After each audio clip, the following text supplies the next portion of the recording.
एक बेटी का कोई अपना घर, उस समय जो ये रीति रिवाज बने हैं ना, फिर वो खुलकर किसी घर को अपना कह ही नहीं पाती है। मायके में रहती है तब तक ये पता होता है कि ये मेरा घर नहीं है, मुझे कहीं और जाना है। जब ससुराल भी पहुंचती है तो वहां पे भी पता चलता है। कैसे पता चलता है? लड़कियां चिड़िया होती हैं पर लड़कियों के पर नहीं होते। बेटियों के मायके भी होते हैं, ससुराल भी होते हैं, पर बेटियों के अपने घर नहीं होते। मायके वाले कहते हैं तू तो पराई है, ससुराल वाले कहते हैं ये तो पराए घर से आई है। अब तू ही बता विधाता, तूने बेटी कौन से घर के लिए बनाई है? उसका कोई नहीं होता। अगर वो 1000 किलोमीटर का सफर करके भी अगर मायके से ससुराल पहुंच जाती है ना, तो वो 1000 किलोमीटर की थकान को भूल जाती है और सीधा रसोई घर में घुस जाती है। ये वही बेटी है जो मायके में 8 बजे तक अपने बिस्तर पे रहती थी। उसकी माँ आकर उससे पूछती थी चल बता आज तुझे क्या खाना है, और अब ये सुबह 5 बजे उठकर घर भर से पूछती आज आपको क्या खाना है। इतना बड़ा बदलाव, सब कुछ तो बदल जाता है, उसका अपना पहले वाला रहता क्या है? संबंध नहीं रहते, घर नहीं रहता, परिवार नहीं रहता, कुछ भी तो पहले का नहीं रहता। यहाँ तक कि विवाह के बाद बेटी को वो मायका भी अपना मायका नहीं लगता है, क्योंकि वो आती तो है पर आने के बाद उससे मिलने वाला प्रत्येक व्यक्ति पूछता है और बता तेरे जाने का कब है, कब जाना है तुझे। ये एक शब्द उस बेटी को बार बार कष्ट देते हैं। ये शब्द उसे एहसास दिलाते हैं वो इस घर में मेहमान है और उसे यहाँ से भी मायके में भी आती है, पर अब वो अधिकार नहीं होता। एक बेटी अपना सबसे ज्यादा अधिकार मायके पर केवल तब तक समझती है जब तक उसके पिता जीवित होते हैं, और जिस दिन कन्या को ये सूचना मिल जाए कि अब उसके पिताजी संसार में नहीं रहे, उसे लगता है मेरा सब कुछ आज मुझसे छिन गया। खबर मिले कि पिता नहीं है, बेटी रोती आती और सबसे पहले वो द्वार के चौखट को पकड़कर रोती है कि अब इस चौखट पर आने में भी मुझे सोचना पड़े। पिता से बेटी का एक अलग संबंध होता है, एक अलग रिश्ता होता है जो हृदय का होता है। बेटी ससुराल में भी बैठकर अपने माँ बाप को नहीं भूलती है। कौन कहता है कि बस बेटा वंश चलाता है, बेटा खुश रखता है? बेटा घर में रहकर माँ बाप के आंसू नहीं देख पाता, बेटी ससुराल में रहकर महसूस कर लेती है। कभी देखकर आजमा कर देख लीजिएगा, बेटा भी दूर रहता हो, बेटी भी दूर रहती हो, दोनों को फोन करना बेटा बड़ी तकलीफ में हूँ, बेटा 10 बहाने कहेगा टिकट नहीं मिल रही, ऐसा है वैसा, बेटी तेरे द्वार पे आपको नजर आएगी, वो पहले हाजिर हो जाती है। किसी ने बोला मुझे नहीं पता आपको मेरी ये बात अच्छी लगे ना लगे, पर किसी संत ने ये बात कही कि बेटा सिर्फ तब तक आपका होता है जब तक उसका विवाह नहीं होता, और बेटी जीवन भर आपकी होती है, बेटी कभी नहीं छोड़ती। आज मैया जानकी और किशोरी मैया जैसी जिनकी बेटी हो जाए, वो बाबा जनक धीरज धरे भी तो कहाँ से धरे। धैर्य शब्द उनका साथ ना छोड़े तो कैसे ना छोड़े। डोली चल पड़ी है, सखियां सजल नेत्रों से माँ को विदा करती हैं। मैया जानकी रो रही हैं, मैया सुनैना रो रही हैं। मैया सुनैना बार बार कहती हैं कितने यत्न से ये बेटी पाई थी और आज वही बेटी छोड़कर जा रही है। बड़ रे जतन हम सिया बेटी पोसली, सिया धिया पोसली, से हो धिया राम लिए जा, से हो धिया राम लिए जा। हो बड़ रे जतन हम सिया धिया पोसली, सिया धिया पोसली, से हो धिया राम लिए जा।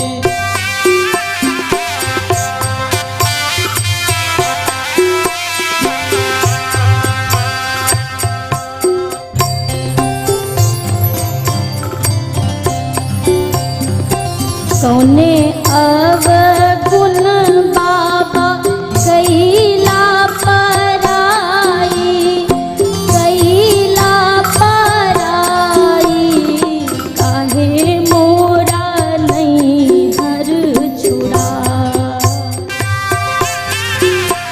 अरे काहे मोरा नैहर छोड़ा।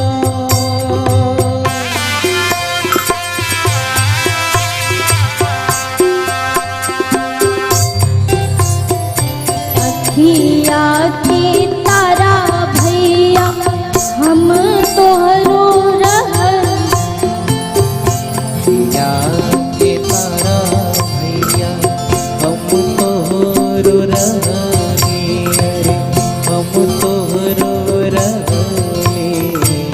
अखिया के तारा भैया हम तोहरो रहली, हम तोहरो रहली, बहिना के काहे बुला।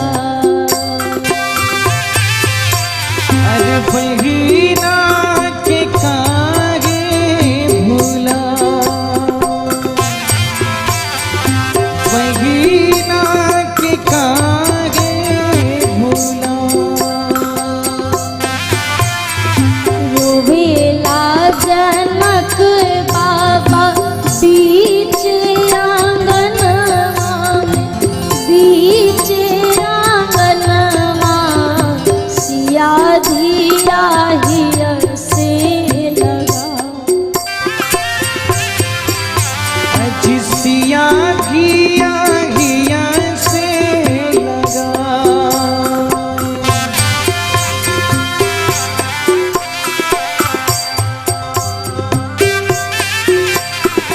मोरी किशोरी मोरी प्राणन प्यारी, प्राणन प्यारी, सही बेटी मोहे छोड़ जा। सेही बेटी मोहे छोड़ी जा। मोरी किशोरी मोरी प्राणन प्यारी, प्राणन प्यारी, सही बेटी छोड़ मोह जा। सेही बेटी छोड़ मोहे जा। बड़ रे जतन हम सिया धन पोसली, सिया धिया पोसली, से हो धिया राम ले जा। से हो धिया राम ले जा, से हो धिया राम ले जा। श्री जनक जी महाराज को गुरुदेव भगवान ने समझाया। अंततः दशरथ जी आकर समझाते हैं, महाराज आप क्यों रुदन करते हैं, क्यों रोते हैं? आपको लगता है क्या कि आपकी वैदेही को, आपकी कन्याओं को हमारे अवध में कोई दुख मिलेगा, कोई कष्ट मिलेगा? वचन देता हूं जनक जी, जैसे आंखों के बीच में ये पुतली होती है ना, पुतली की संभाल ये पलकें करती हैं। कोई भी चोट आए तो पलकें उसे अपने ऊपर ले लेती हैं। वचन देता हूँ जनक जी, ये चारों बेटियां अयोध्या में वैसे ही रहेंगी। मैं यहाँ से पुत्रवधू लेकर नहीं जा रहा, मैं तो यहाँ से बेटियां लेकर जा रहा हूँ। जनक जी हाथ जोड़कर कहते हैं, महाराज आपकी बड़ी महानता है, मैं जानता हूं। अरे आप तो वो हैं कि अगर इंद्रलोक में भी जाते हैं तो इंद्र अपना आधा आसन आपके लिए छोड़ देते हैं। आपकी वो गरिमा, वो महिमा है संसार में। महाराज मैंने अपनी तरफ से पहुनाई की, अगर कोई कुछ चूक रह गई हो तो इस जनक को क्षमा कर दीजिएगा। मेरी भूल पर ध्यान ना दीजिएगा। और अंततः कहते हैं महाराज मेरी किशोरी, मेरी चारों बेटियां अभी बहुत बचपन में हैं, बहुत छोटी हैं, कोई अगर गलती हो जाए, भूल चूक हो जाए तो समझिएगा ये जनक की भूल है, आप उनको ध्यान मत दीजिएगा। यही बात मैया सुनैना ने राघव जी से कही थी, रघुनंदन आप तो ब्रह्म हो, आप तो परमेश्वर हो, मेरा सौभाग्य कि आप मेरे जमाई बने हो, लेकिन राघव जी एक बेटी की माँ होने के नाते हाथ जोड़कर विनती करती हूँ, मेरी किशोरी की किसी भूल पर ध्यान मत देना। कुछ भूल हो जाए तो समझ लेना कि ये तो अभी लड़कपन में है, पर ये सुनैना सही कोई गलती हो गई होगी, मेरी भूल जानकर वैदेही के उस भूल को क्षमा कर देना। ये जनक जी और मैया सुनैना का भाव। और दशरथ जी कहते हैं महाराज आप ऐसे हाथ को जोड़ करके मुझे लज्जित ना करिए, आप मुझे लज्जित ना करें। अरे आपने मुझे क्या नहीं दिया, सब कुछ था मेरे पास, पर आपने जो दे दिया वो मुझे संसार में दूजा कोई नहीं दे सकता। आपने मेरे घर को लक्ष्मी प्रदान की है, एक एक नहीं 4-4 लक्ष्मियां आपने दशरथ को प्रदान कर दी, इससे बड़ा उपकार और ये क्या होगा मुझ पर। मैं आजीवन आपका ऋणी रहूंगा, मैं आपका ये ऋण कभी चुका नहीं सकूंगा। बारात विदा हुई है। मार्ग मार्ग में श्री जनक जी महाराज ने जिस प्रकार से बारात के आगमन के लिए पूरी व्यवस्था की थी, उसी प्रकार मार्ग में अब बारात की विदाई के लिए भी संपूर्ण व्यवस्था बनाई गई है। मार्ग में बारात रुकते हुए, ठहरते हुए, विश्राम लेते हुए अयोध्या धाम पहुंची। इधर अयोध्या की व्याकुलता बहुत बढ़ी है। किस बात की व्याकुलता है? एक और जहां श्री जनकपुर धाम में अब मैया के जाने से सभी शोक में हैं, दुख में हैं, वहीं अब दूसरी ओर पूरी अयोध्या नगरी पुत्र वधुओं के इंतजार में पलकों को बिछाए बैठी हुई है। माँ कौशल्या, माँ कैकेयी, माँ सुमित्रा, इनके आनंद और हर्ष की कोई वाणी से कोई वर्णन नहीं कर सकता। अति प्रसन्न है, बस राजद्वार पर निगाह लगी हुई है। तब तक एक सेवक ने आकर सूचना दी, माँ बारात बस राजद्वार के करीब आ चुकी है, थोड़ी ही देर में अभी आ जाएगी। सुनते ही तीनों माताएं नाच उठी हैं, हाथों में सुंदर स्वर्ण की थाल सजा करके पुत्र वधुओं के स्वागत के लिए तीनों महारानियां द्वार पर आकर खड़ी हुई। बारात पहुंची, आगे आगे श्री दशरथ जी महाराज, गुरुदेव, चारों पहुना सरकार उतरे हैं रथ से। और अंत में अब पालकी को जब उतारा गया, पालकी से चारों मैया बाहर निकली हैं। मैया कौशल्या, बस ये हृदय है कितनी जल्दी पुत्र वधुओं के मुख का दर्शन करूं। आरती उतार करके, नजर उतार करके मैया चारों पुत्र वधुओं को भवन में लेकर आई हैं।